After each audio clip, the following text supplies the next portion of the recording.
and bone transplant. And for our discussion, we have with us Dr. Padmaja Lokireddy, hematologist and BMT consultant at Apollo Cancer Center, Hyderabad. Dr. Padmaja Lokireddy earned a number of awards, but to mention few, her achievements includes Brand Icon Award 2020 for Healthcare Excellence in Hemato-Oncology and Bone Marrow Transplant of year 2019 to 20 by Times Cyber Media.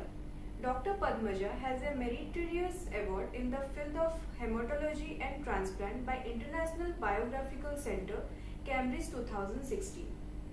She has also been included in International Biographical Dictionary, Cambridge, and recognized in top 100 physicians for 2016.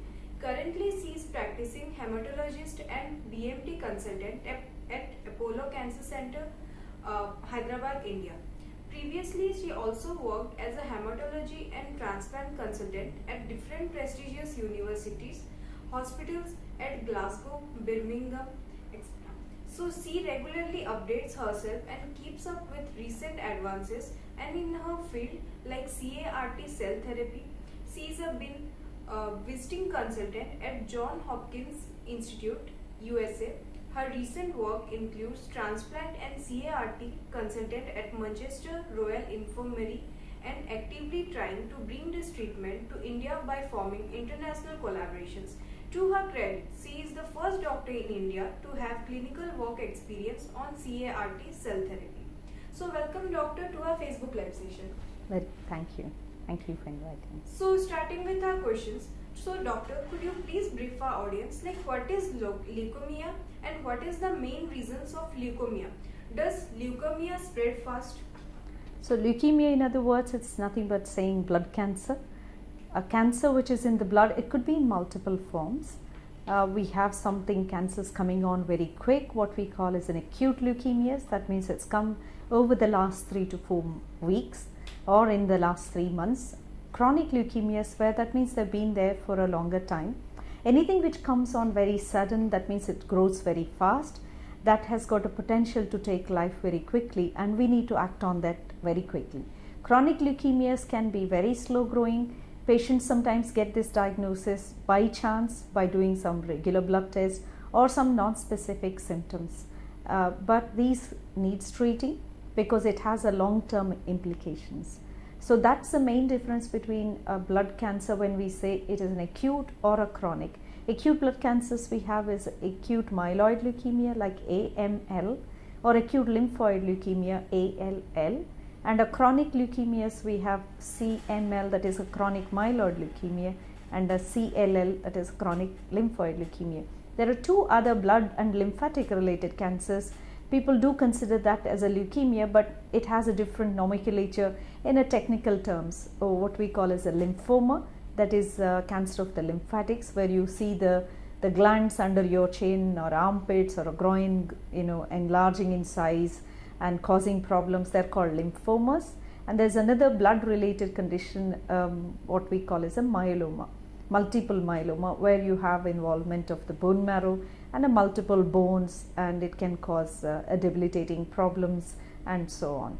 Generally, when we talk about leukemia, we're talking about AML, ALL, and more of a chronic leukemia, CML and CLL. The lymphoma and myeloma are also part of the hematological blood related cancers. So doctor, can leukemia be cured if caught early? So, you earlier asked me who gets it. It can come in any group of patients. It could be in a younger or an older group, and it is definitely curable. If we say broadly speaking, acute means which comes on very sudden, they are potentially curable, and a chronic leukemias like CLL, we say it's never curable, but it is treatable, and patients have a long-term survival. That long-term could be more than 8 years or 10 years. So it is, though it is chronic, it's not curable, it still have a good lifespan. Acute leukemias, when you take a strong treatment, they are potentially curable. And again, we use the word potentially because there is a percentage of group of patients can be cured, some can get into remission, and there are different ways you need to tackle who needs a specific treatment to get them to a long-term remission. And another lymphomas, what we spoke about, again in lymphomas, You have something which comes on very fast called a high grade lymphomas, and we have something come on very slow called a low grade lymphomas. Generally, when we use the term low grade, patients feel very happy that it's low grade, it's slow growing, but one way it is not going to kill the person. But low grade lymphomas are never curable. They go into remission, they may come back after a few years. But high grade lymphomas like acute leukemias, they come on very quick. They're symptomatic, patients lose weight and they have fever, gland enlargement, low blood counts. But when you give treatment, they have a chance that it could be completely cured if you treat at the right time with the right medications. So lymphomas high grade, do not worry about. There is a good treatment, you can get into remission and cure it.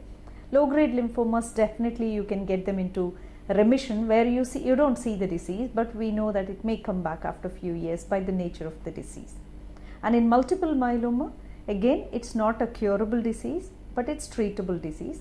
You can have the patient survival up to 10 years or longer if it is detected very early.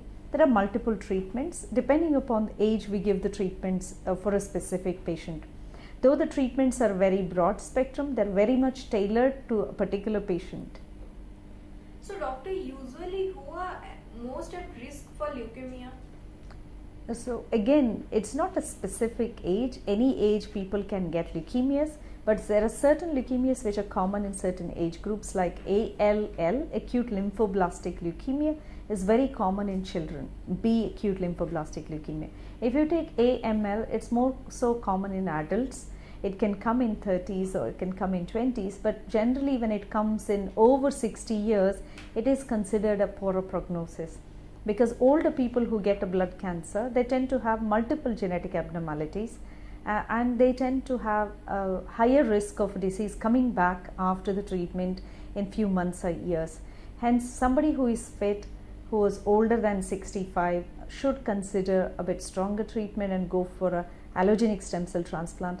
Again, I have to stress upon 60 is not an old age in the current times. The time has moved on. A lot of 60-year-old patients look perfectly fit to have a strong treatment and go for a transplant if possible to have a long-term remission. So the time we used to think about over 50 is a bit older for treatment no longer stands good. A lot of patients whom we have seen over 60, 65 close to, who have gone through a strong treatment and conquered their blood cancer and gone through allogenic stem cell transplant and had a long-term survival. Again, for each patient it is individualized. We always have to look at the risk and benefits of treatment, how much they can tolerate, what are the comorbidities they have. People say when you read the books, you see multiple reasons why patients get cancers. That includes pesticides, agriculture exposure, the pesticides again, chemicals, the food habits, smoking, alcohol. But these are a small part in especially blood cancers. 10 patients if we see or 20 patients we see, we hardly cannot say even a single patient has done this, that's why the blood cancer has come. Unlike where you have a culprits like lung cancer to smoking and liver cancers to alcohol, or a tobacco chewing causing buccal cancers, in blood cancers people have not done anything in their lifestyle to cause these blood cancers. They come on with the mutations which can happen spontaneously all of a sudden. But of course, having a healthy lifestyle is very important. Preventing all these chemical exposures is ideal if you're working in a work environment where you're exposing day in and out. That is the most important thing one has to remember. So a special condition, though it's not a cancer, called aplastic anemia, where the bone marrow goes into a complete failure and emptiness. That's what one of the culprit is, a prolonged exposure to pesticides in the agriculture. That's something people should be aware of. So doctor, how is leukemia inherited? Like what food prevents leukemia? We were just talking about there is nothing we can do to prevent leukemia. Even if we knew one person is going to get a leukemia in 1 year time, there is nothing we can do. This happens by sudden mutations. That mutations could have been driven by some environmental agent, some inherent genetic factors, they're more predisposed to getting cancers, or there could be a bad infection at some point which has made some triggers and changes in the genetic information and people can get cancer. So there is nothing we can do to prevent the blood cancer. But there are a lot of things we can do to prevent particular other cancers like lung cancer or liver cancers or cervical cancer. There are lots of things we can do. But for blood cancer, unfortunately, patients haven't done anything in their lifestyle to get it. So doctor, what is bone marrow transplant, and usually how many hours does a bone marrow transplant take?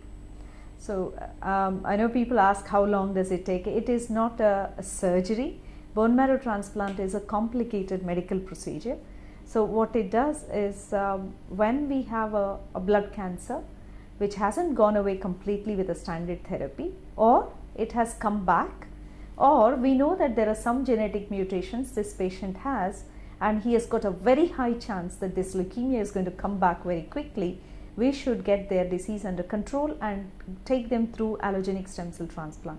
The reason for that is the person, why did a person got a cancer? You've asked me earlier, there are no exposures, but every person has got a cancerous cell developing in their blood, and there is a T cells, there is a specific cells called T cells, that is one type of white cell which goes and fights against this cancer cell, and this constantly happens in our body at a microscopic level.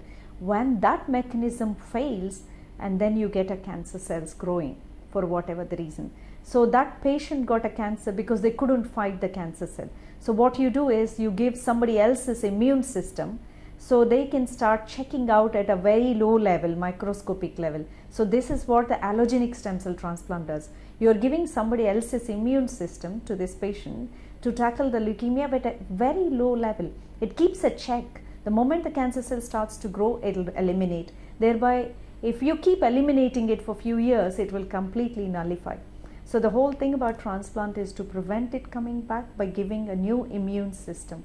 And this new treatment, we'll talk a bit later about CAR T cell therapy. That is exactly what we're going to do in the laboratory, what the transplant does inside the body for a patient. So doctor, what is life like after a bone marrow transplant? So we spoke about it's not a surgery. Unlike a kidney and liver transplant, it's not like you come, have a theater surgery and then you are off. So in bone marrow transplant, what you would do is you would collect the stem cells from the donor and you would give big doses of chemotherapy to the patient. So whatever the cells they have, you are eliminating them, giving them the space for the new cells to come in and grow. And you are also suppressing their immune system so that the patient takes up the new donor cells. So it is like giving chemotherapy, collecting stem cells and giving the cells like a blood bag. It appears as simple as it. You come, you have some 6 days of treatment, chemotherapy, lots of drips, and then you have something like a blood transfusion. It is nothing but a stem cells what we give. We collect it from the donor through a machine, looks like a dialysis machine. And after you've given it, you have to let it grow, and it takes inside the body about 2 weeks for it to grow. It is literally like putting a seed and waiting for the the plant to come out. So it takes literally 2 weeks for it to grow. And similar, when you have something new growing up, you have to look after it to prevent infections, and you don't want it to be rejected. So there are a lot of multiple medical things you have to manipulate and keep protecting the patient and the donor cells. So this is a complex medical process. They go through a blood test each and every day. They stay in a specified environment. It's called a transplant rooms, where the air is filtered. You would reduce the chances of infection significantly by taking all those precautions. And they have to be under regular follow-up as an outpatient for about 2 to 3 months. And the patients will come off all their medications like chemotherapy medications or immunosuppressive medications in about 3 to 6 months time, at the maximum about a year. Once a patient survives the transplant, for about a year, the chances of cancer coming back is less. After they cross 5 years, we say that they go back to the normal people, anybody who is without a cancer. They have a long-term survival. Hope it answers your question. Yes, ma'am. So generally, is there any cut-off age for a bone marrow transplant? I'm glad you asked this question. Many people come up. We were just talking about earlier, 60 is not an age where we should say. Definitely, we used to keep a ball figure about 65 in UK. If you say 65 is the age where we say we will take for transplant. It never means that you don't take anybody after 65. Up to 70 is extended. So if you have a 68-year-old who is fit, their organs are good, they never had any medical problems, they're walking and doing everything, then you would consider that patient. After 70 we don't consider, but that is a period 65 to 70 is discretional. Up to the 65 we would take it, but it could be a very young patient about 45 with multiple problems, and you may say the risk of transplant is very high. So the age group from 1 year or less, we will take the patients for transplant according to the need. But the age 70 we definitely don't consider afterwards. 65 is our usual comfortable age. So doctor, is bone marrow transplant a last resort, or is there any other transplant available? So we were just talking about bone marrow transplant. When we do, there are different types: auto, allo. Auto means you're giving your own cells. It's really not giving an immune system. You're just delivering a big dose of chemotherapy. Allo transplant, you're giving somebody else's immune system. It could be your sibling, it could be unrelated. But if some patients can relapse after the transplant, then what is it for them? Is there anything? That's called a CAR T cell therapy. So we were just talking about the T cells are like a policeman which fights the cancer cell at a microscopic level in the body. And so patients get cancer because the T cells are not helping. They're not, killing the cancer cell. What you do is you collect the T cells of the patient into the laboratory, you modify them and you potentiate them with a virus driven, and you make them more susceptible towards a cancer cell. So you would make them probably about 50 times more potent against this particular cancer cell. You would train them and then give it back like giving a transfusion. About it comes as 100 ml or 150 ml. You give it back to them. So these T cells you are taking out, weaponizing them, potentiating them against the cancer cell and giving it back. So there is no problem that it's not yours. It is your own cell, but it's been potentiated in the laboratory. This is a new technique. It's called a CAR T cell therapy. It is available for some patients with lymphoma when you've relapsed after 2 lines of therapy, or in patients with acute lymphoblastic leukemia. This CAR T cell therapy is approved globally. It is of course very expensive at this stage. It is not available in India. We have got few clinical trials. Lots of people are trying to collaborate and start this as a clinical trial. I'm sure that within few years we'll get it. Like if you see in United Kingdom, 5 years back we hardly had any patient with a CAR T cell. It was under the trial. But currently now as it stands, lots of patients are having it in National Health Service. So the cost will come down and it will become more evident, and a group of patients will definitely get the help out of it. Those are the patients who didn't respond to the standard treatments or who didn't respond to transplant. This would be an ultimate way. And one good thing about this new therapy is you can deliver it to even elderly patients where you can't give a transplant. So that's the beauty of it. I'm hoping that we would be part of the trial and then get this at Apollo soon. So doctor, currently what is the success rate of a bone marrow transplant? So if we say success, it is so variable. Like if you take an auto transplant where like multiple myeloma we do autologous stem cell transplant, our mortality rates are that is deaths from transplant are less than 1%. And when we talk about the success rate, it is variable depending upon the patient's condition and their disease. Mainly in auto transplant, what we talk about a mortality, because that's the therapy safely delivered. So auto is pretty safe, there are no problems in myeloma and lymphoma. Allogenic stem cell transplant, the mortalities range, the patients could die of the treatments about 10%. So if you take about 100 patients, 10 of them could have complications either due to the chemotherapy related or due to the GVHD, graft versus host disease, and about 15% of them could relapse even after the transplant. So overall, if you say patients getting out of the transplant is about 80% within the first 100 days, and that drops down to about 70% at 6 months. And if you take 5 years, there are some patients who could have a relapse of the disease or some problems, because mind you, the patients who are going through transplant are the bad ones, are the difficult ones. So about 60% of the patients would survive at the end of 5 years. That means that if they lived for 5 years, we say they're near normal, they go back to their normal life, according to their age, how they would live. So we say cure after 5 years. So doctor, what is stem cell transplant And how long do you stay in isolation after the stem cell transplant? So stem cell transplant, somebody were asking.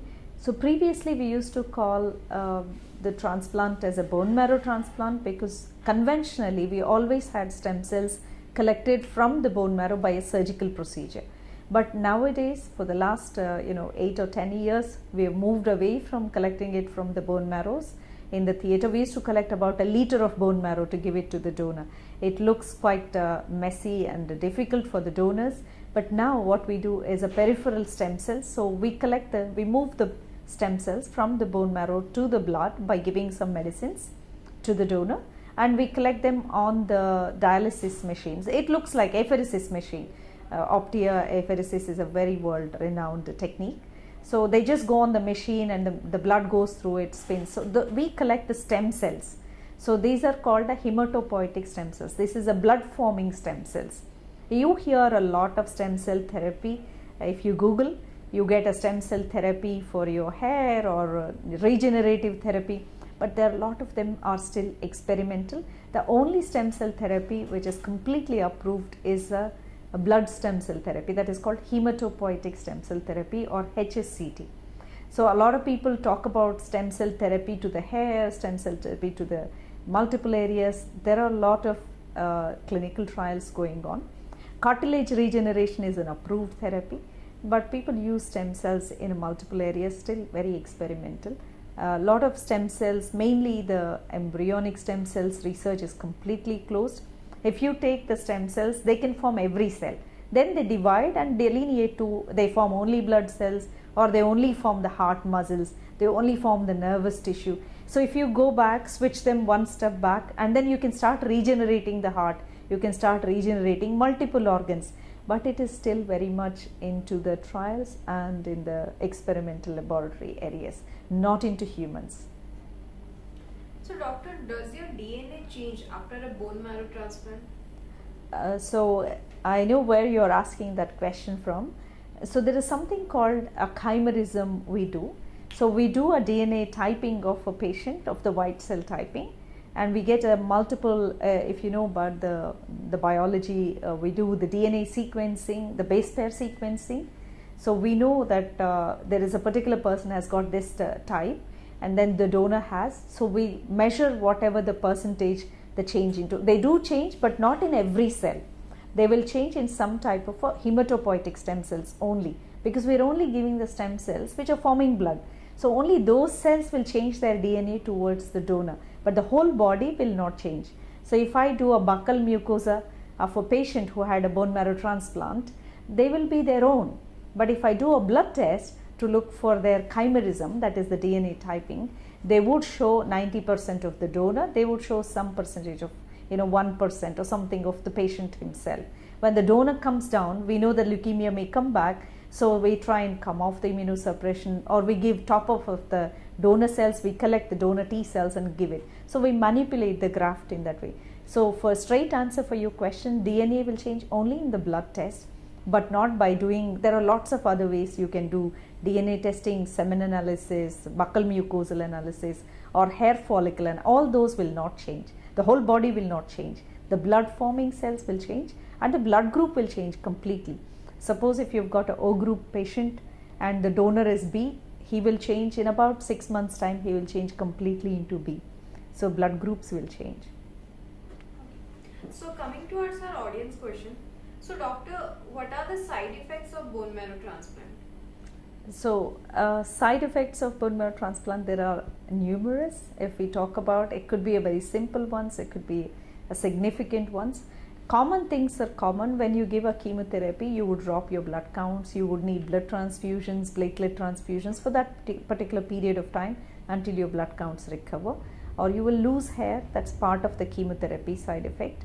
And one of the most common side effect is called a graft versus host disease, because whatever you're taking, it's somebody else's, it's not your own.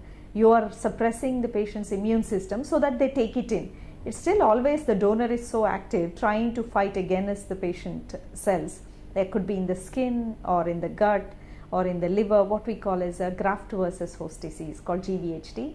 That could happen with the skin rashes or liver tests showing some abnormalities, or some patients have got diarrhea because of these, or patients can get some type of a viral infections because you are suppressing their immune system. They can reactivate the virus. It could be a CMV, which is not a problem at all in a common population, that could cause a major problems, or it could be a fungal infections, and sometimes there could be organ which are insulting. The most of the common things while they're in the hospital is a bacterial infections. Once they get out, it would be a viral infections, and these risks are there for the first 100 days most often. After that, they tend to come down in the frequency. So doctor, is bone marrow transplant a major surgery? It is a significant one. We wouldn't take it that lightly, though it is not a surgical procedure.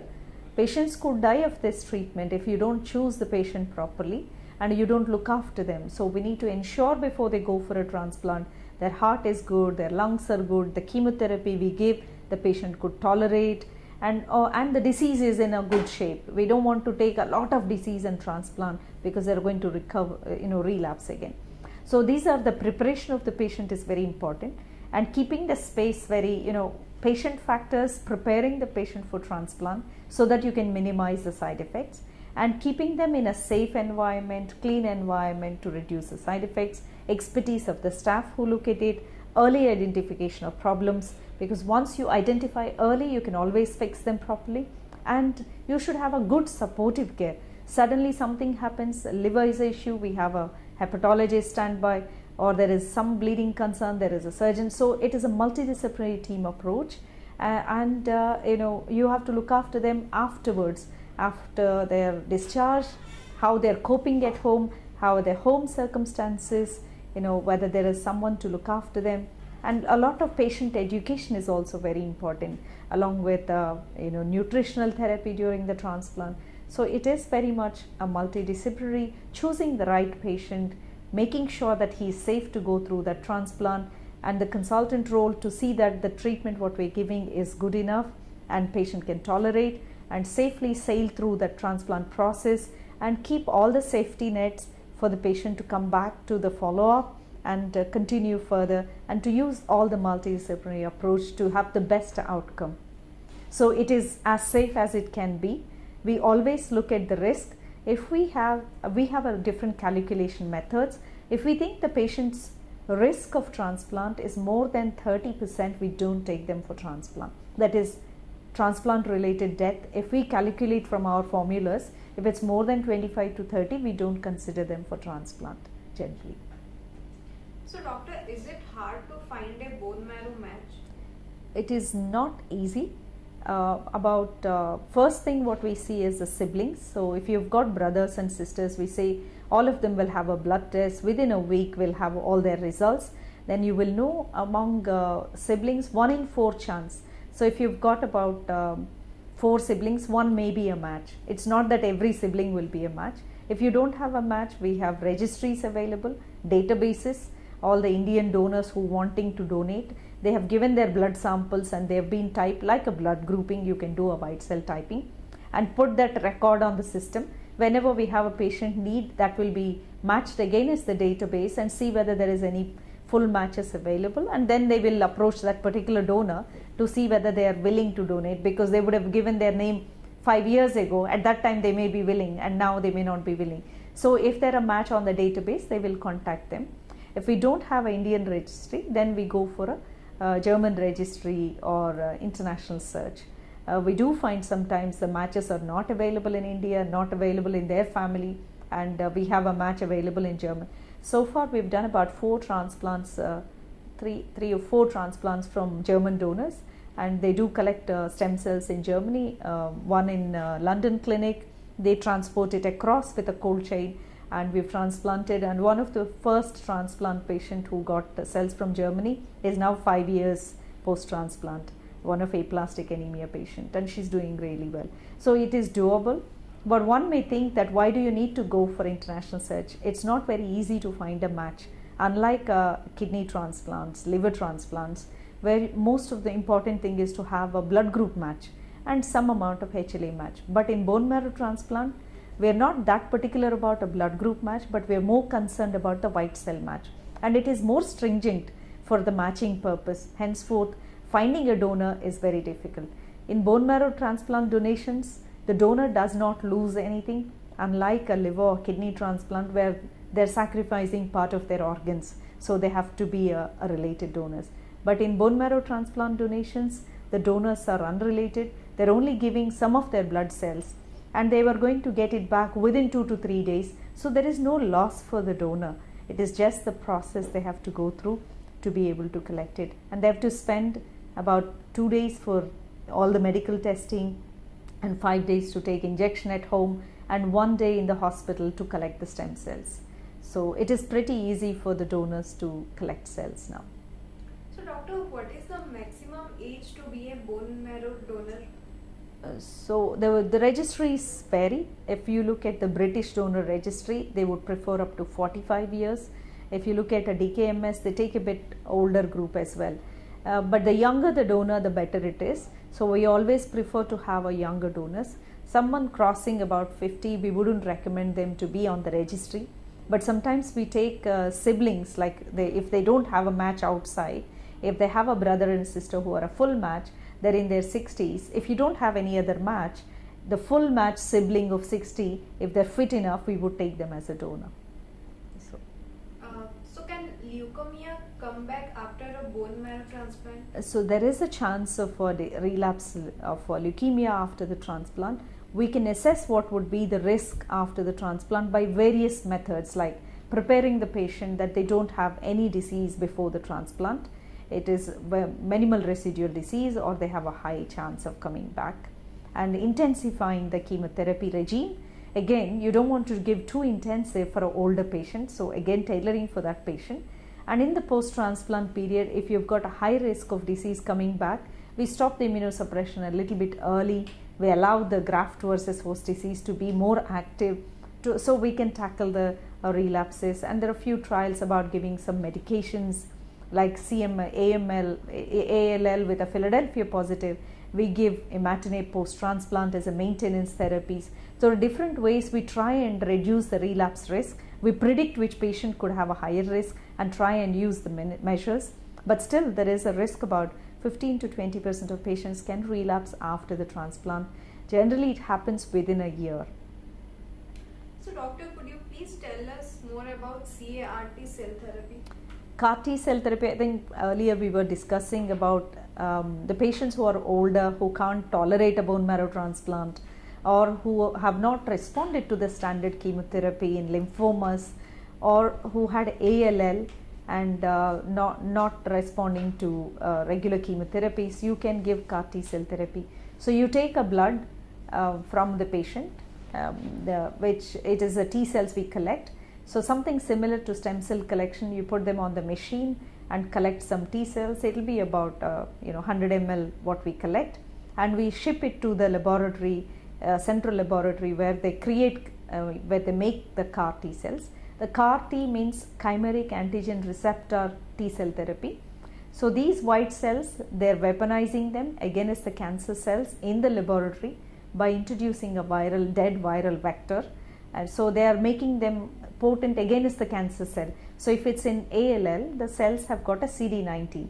So what they do is a CD19 CAR. So these cells will go and attack the CD19 cells, which are cancer cells.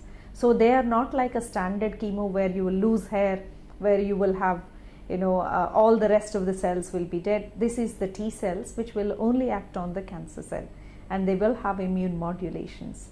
So this is a therapy. Once the cells are modified, it will come back as, again, it look like a maybe a platelet bag, a bit of a blood mixed platelet bag, and you give it back to the patient in 3 phases. You would prepare them again to a certain extent and give it. So this is a specialized new therapy. So coming to our last question. So doctor, could you please tell our audience about the facilities provided at Apollo Cancer Center, Jubilee, Hyderabad? So we've had the transplant program running over 10 years now, and we've hit closer to 200 patients and over. Earlier parts of the transplant program was slow, and now we have got a very mature transplant program going here. We do autologous stem cell transplants are like a small and simple things for us, and we do a lot of high risk allogenic stem cell transplant, be it a sibling or unrelated from the registries or a half match transplant. And in the transplant we do a low intensity or a high intensity transplant for children, and we have performed transplants for various different conditions like bone marrow failures, leukemias, thalassemia, sickle cell. There is a rare conditions like paroxysmal nocturnal hemoglobinuria, Fanconi anemia, diamond blackfan anemia. So the list can go on, and HLH. There are multiple myelofibrosis, myelodysplastic syndromes. There are multiple patients conditions we have treated here. One new addition to our treatment arena is a new addition of ECP therapy, that is extracorporeal photopheresis in patients after the transplant. We were talking about a graft versus host disease. If they get it and they have a bad skin rashes, we give some medicines. If they don't respond, then the next line of treatment could be ECP, where we take the blood and irradiate certain type of bad cells and give it back to them. So that way their reactions, this GVHD is less. This treatment is not easily available. There are only 3-4 centers in a whole of India who are doing this, one being Chennai Apollo, and we have had it for the last 4 months, and we've used it on 2 patients with excellent results. So ECP is a good addition for us, and we've been doing donor lymphocyte DLIs, that is donor lymphocyte infusions, for the last 4-5 years. That is when you have got we were talking about the DNA typing. When it comes down, that means the donor is going down and the patient is increasing. We collect some more cells from the donor and we top up. This is called a donor lymphocyte infusion. We have a cryopreserving facilities. So it is encapsulated. We have a HLA lab in-house. We have a standard blood bank. We have irradiated blood products. CMV viral testing has to be done twice a week. And we have the facility to have those tests done and turn around those results within a day. That's the importance of knowing in transplant. Early recognition, early intervention is the key thing. So these are all our additionals. I'm quite pleased that the program is running well, and we are eagerly looking at bringing in CAR T cell therapy. We've got 2 collaborations formed. One is working at in-house production of CAR T from Israeli company. I think it's going to take 1 year time, but it will be available at a cheaper cost by then. And there is another company we're looking at. So I hope we will be able to cater to a group of patients who would need this therapy as well. Thank you. So dear viewers, we have come to the end of our session and hope we have covered all aspects. If you still have more doubts, you can book an appointment with Dr. Padmaja Lokireddy and clarify your doubts. Thank you, Doctor, for educating our audience in today's session. Thank you. Thank you for joining us. Stay tuned for more such educative live sessions. Namaste.